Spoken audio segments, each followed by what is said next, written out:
আমি স্বস্তিটা ডেফিনেটলি এই আন্দোলন সফল হয়েছে বলে একটা স্বস্তি আছে, কিন্তু যেই নৈরাজ্য আসলে তৈরি হয়েছে সেইটা ভীষণভাবে আমাকে কষ্ট দিয়েছে, অস্থির করেছে।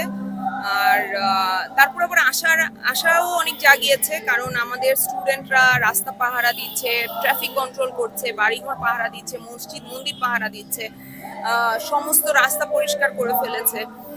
আমাদেরকে একটা খুবই অস্থির সময়ের মধ্যে ফেলে দিয়ে আসলে আমাদের প্রাক্তন মাননীয় প্রধানমন্ত্রী পালিয়ে গেছেন। তো সেটা আমাদের উপরে একটা বিরূপ প্রতিক্রিয়া হয়েছে, এবং আমাদের কোনো রকমের শান্তি শৃঙ্খলা বাহিনীর সাপোর্ট ছিল না, আমাদের সামরিক বাহিনী ওইভাবে করে কোনো সাপোর্ট দেয় নাই।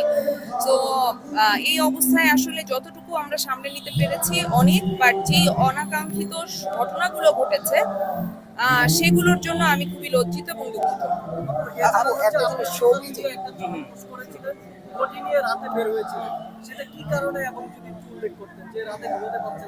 না না, ওটা তো অ্যানাউন্স করা হচ্ছিল মসজিদে যে ডাকাত পড়েছে, তো তারপর আমি আসলে চিৎকার করে পুরো এলাকার যারা আছে সবাইকে ডেকেছিলাম যাতে সবাই উঠে যায়, কারণ আমি মনে করি যে সম্মিলিত একটা শক্তি অনেক বেশি শক্তিশালী হয়। ডাকাত আর কজন থাকবে, আমরা যদি এলাকার সবাই জেগে যাই তখন আসলে ডাকাত আসবে না, এবং তাই হয়েছে।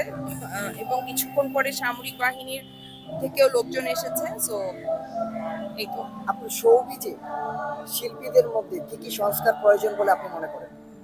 মানুষ হিসেবে সবচাইতে আগে সংস্কার দরকার। আমার মনে হয় যে মানুষ হিসেবে যখন নিজে পরিষ্কার থাকবে, শুদ্ধ থাকবে, সে আসলে শিল্পী হিসেবেও তত বেশি শুদ্ধ এবং পরিষ্কার থাকবে। 6000 mAh battery, one and only Power Master, NextG N73.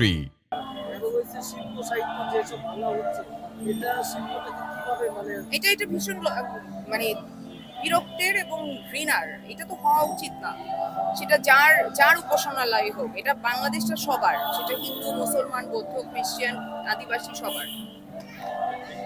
আচ্ছা, আবার একটা প্রশ্ন করি আমি একটা, সেটা হচ্ছে যেই দলে ক্ষমতা থাকুক না কেন, শিল্পীরা বলেন বা খেলোয়াড়রা বলেন, তাদের সাথে একটা সুসম্পর্ক গড়ে ওঠে, বা কেউ ব্যক্তিগত পছন্দ তাদের থাকে শিল্পীদের।